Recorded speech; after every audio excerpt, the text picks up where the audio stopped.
In my third month as an artist on YouTube, I went from 200 subscribers to over 1,000 subscribers, and I want to share what I've learned so far. I honestly still can't believe we grew by almost 1,000 subscribers in just 1 month, but we sure did. Before we talk about the video that blew up, I'll go over the month overall. I used to look at average viewer duration and click-through rate more often before, but now I'm mainly focusing on subscriber growth and community growth instead. Even though I know average viewer duration and click-through rate is of course important, since building a nice community that likes my art is the most important to me, it just makes sense to focus on that instead. I also have videos with a worse average viewer duration and click-through rate, but do better than those with better average viewer duration and click-through rate. So I try not to focus on it too much, since I honestly don't know what to make from that. I also want to avoid becoming obsessed with those numbers, since I think that can get pretty unhealthy pretty quickly if you're not careful, and a very easy trap to fall into. So last month I had talked about the video that was my primary driver to my channel at the time, which was my new sketchbook video. It ended month 2 with around 3,000 views, and now it has over 7,000 views. But the growth from the video has basically stopped. Honestly, it kind of stopped rather quickly, and I don't really know why. It could be that the video just stayed its welcome, or maybe my other successful videos made YouTube stop pushing it. I honestly have no clue. It still gets like anywhere from 2 to 10 views a day, but I wouldn't say it's a main growing video for my channel anymore. For some reason, I'm more sad that this video stopped growing, even though I've had a few videos get past 1,000 views, but I've never felt sad that they've stopped growing. I think since this video grew very slowly, and maybe since it was like my first video that really helped me grow my channel initially, it just has a deeper connection with me, I guess. So even though it's sad to see it stop growing, it does almost feel like this just means I'm entering a new like chapter in my journey as a YouTuber in a way. I don't know if that makes any sense, but maybe you guys understand what I mean. Alright, before getting into my videos this month, I feel like we gotta talk about the blow up video. As you remember from last month's video, I had uploaded a totally bound Hanako-kun art style study video, which did really well. It's almost at 4,000 views now, and I decided to do more in the series weekly after seeing how well it did. I did the Blue Biscuits one, which did even better at over 4,000 views. I wasn't sure if the video after that would do as well, since it was only my second in the series, but that's when I uploaded a Tricky Wagon one, and wow, did it blow up. In just a week, it hit like 10,000 views, and it's my first video to do so. I gained almost 400 subscribers directly from that video, although I'm sure many watched that video and then watched other videos and subscribed after that. Either way, my channel was growing nicely, but once that video dropped, my subscriber count skyrocketed that week. I couldn't keep up with how fast it was going. I think normally this would be seen as a great thing, but honestly, I have some mixed feelings about it. Like at first, I was super excited, but as we got to 600, 700, 800, 900, and then 1,000, I was a bit taken aback by just how much I had grown from this one video. I've always been worried about creating a channel off of videos I don't want to be known for. Lots of YouTubers can blow up from a video, they do more, and then that's like all they're known for, and it's really hard for them to make other types of videos. Art style studies were never the only thing I posted, so I wasn't as worried about this happening, but when so many people came from that one style of video, it did make me a bit worried. I think it also had another side effect, where before, with a more slow growth, it was easier to kind of like gauge, I guess, how well my videos were doing. But after skyrocketing hundreds of subscribers in a week, I feel like I have no frame of reference anymore. Like, is 200 views still good? Is it bad? I really have no clue, because I did not grow slowly. I kind of skipped like hundreds of subscribers of data that I could have had otherwise. But since I don't have that, I really have no frame of reference for what's kind of considered a good number to have and what's like not a good number to have anymore. I kind of felt confused about it all, clearly. Despite that, I try to readjust my expectations as best I can and try to focus more on the engagement than the view count. After all, I have more people engaging in my community posts, which is super cool, and especially on polls. I recently had a whole series of polls for our 1K character design special, and it's felt really cool to be able to design a character with everyone, and everyone seems excited, so I'll do my best to get that out this month. But also, for anyone wondering, the final character ended up being a tall angel with medium-length hair that has piercings and tattoos, wears dark academia, and is either a baker or a chef, which is a very unique character design.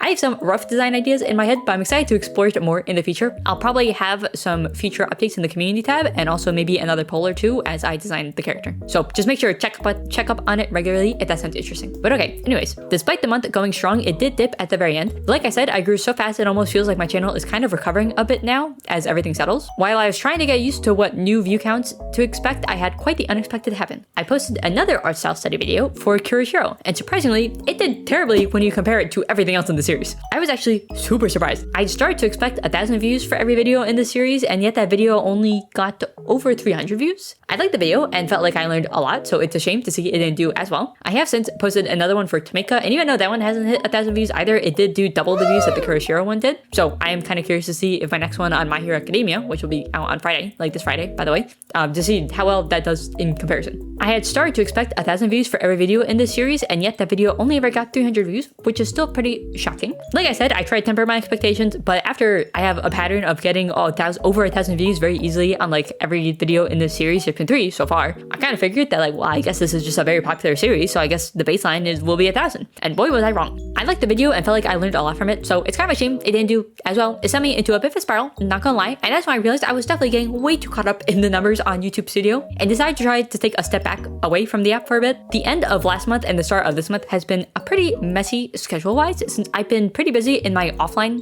life, but I think it's also been a pretty good break for me. I'm excited to get back into making videos after taking a week off. I think I'll try not to check YouTube Studio really after an upload goes live, maybe only a few times a week. I mainly checked so I would see comments, but I can see that on YouTube, like just the regular YouTube app instead, so I don't see view counts or the ranking that YouTube Studio uses, which in case you don't know, YouTube literally ranks the performance of your videos, so if it doesn't do as well, it could be in like 8th place out of 10, and honestly, this can be kind of demotivating.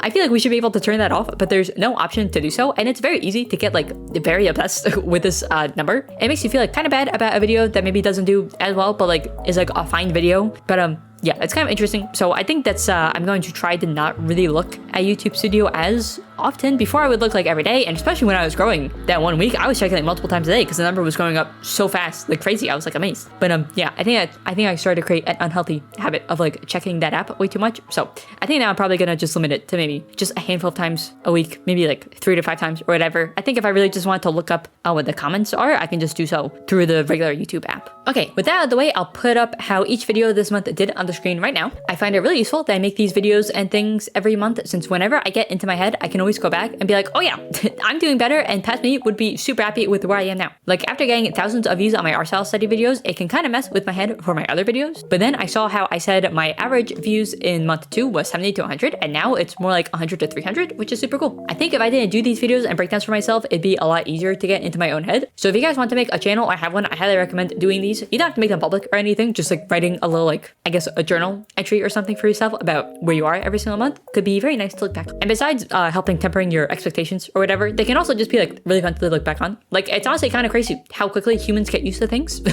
like that, but I'm doing my best to make sure I don't get too bogged down by the numbers, since I know how easy it is for it to happen and ruin the experience. But yeah, it's kind of weird that like now if I see like 100-ish views, I'm like, that's kind of low. But like before, in like month 1 and 2, I'd be like ecstatic over reaching that many views. So it is kind of weird just how quickly we really do get used to it. It really only takes 1 or 2 videos to do that back to back for you to just kind of get used to that number. So it's kind of weird, but I definitely do think that these little videos and stuff definitely helps put it all into perspective, because I can just watch back and be like, wow, I'm doing way better than I was a month ago, even if maybe like this week wasn't amazing, or maybe the last video didn't perform as well. So I think it's just a really good tool to be able to put things into perspective and help you not spiral. So I definitely recommend it. For month 4, I have a few plans. I did originally want to post an October post each week, but even though I am still doing Inktober, I definitely have had October be a surprisingly busy month in my life. The week I was off, I was also house hunting, or helping my dad house hunt, so it just wasn't feasible for me to force myself to record every single Inktober drawing this year. But that being said, I'll definitely post the final outcome at the end of the month, so it'll be like kind of like a mini sketchbook tour of like just the Inktober drawings, and then I'll probably have a sketchbook tour where I finish that sketchbook not too long after that, because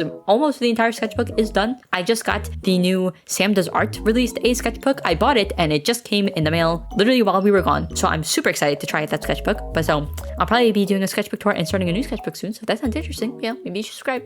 But yeah, like I said, I'll definitely post the final outcome at the end of the month, so no worries about that. You'll definitely see all the characters I designed for this challenge. I just think those weekly Wednesday spots will be replaced with other videos like this one. I still want to do art style studies, but I think I'll stick to doing it every other week to give myself a little bit more wiggle room, since they do tend to take a while, especially if the art style is rather difficult for me. I've also been experimenting with editing ideas, which I think this one might have a new style of editing. I'm pretty sure that's what I'm planning. So you can let me know what you think about it. If you think it makes it more fun or interesting to watch, I have no clue, but I hope it is. But you can let me know in the comments. I definitely want to do my 1K character design video this month. I would have liked to do it sooner, but like I said, I was not ready to gain that many subscribers in a week. It took me a while to decide even what I should do, but I really like this idea. I think it's something that's fun for all of us to do together. together. So hopefully you guys also like the outcome, and maybe he'll become like the new mascot of the channel or something. That'd be pretty cool. Maybe if I could get it out next week would be cool, but it is a very unique set of like prompts you guys ended up choosing. So it might take me a hot minute to kind of like figure out what a good design for the character would be. So maybe like a week or two, but I am really hoping to get it out within October. And like I said, I want to work on making a backlog. So I might opt for some easier videos for the next 2 weeks or something so I can work on a backlog more. I have also wanted to start a whole series about art studies like anatomy, coloring, things like that. I think that the first one will probably be doing like drawing 100 torsos, 100 arms, 100 hands, that kind of stuff. But of course they do take a while to make. So that is like the main downside, but I would really like to be able to start that series maybe in November, definitely before the year ends, but maybe in like November, and maybe do a new one every 2 weeks would be pretty cool. But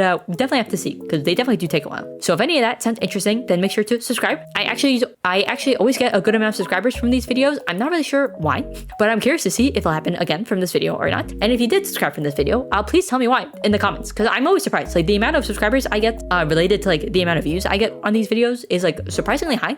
Like it doesn't normally happen in my videos. I'm not quite sure why these videos seem to convert subscribers so much. So I'd be very curious if you could like let me know in the comments why specifically this video made you subscribe. And if you already were subscribed and you watch the others in the series, it's kind of fun to watch and like get little updates or whatever. I'm kind of curious. I feel like it'd be useful for other people, but I'm also kind of curious to know if it's interesting for my subscribers to have a little recap of how my YouTube channel has been doing every month. But anyways, yeah, I think that's it. If you like the video, make sure to like it. Maybe also give it a hype or something. Still don't really understand how they work, but I think you have to like a video in order to hype it. So it'd be cool if you did that. It appears in my backend in YouTube Studio. I still don't really know what I'm supposed to be able to do with that stuff, but it's pretty cool. So if you could hype it, that'd be pretty cool so I could figure out what it even does. But anyways, yeah, okay, that's it. Another one for month 4 should be out in November. Okay, bye-bye.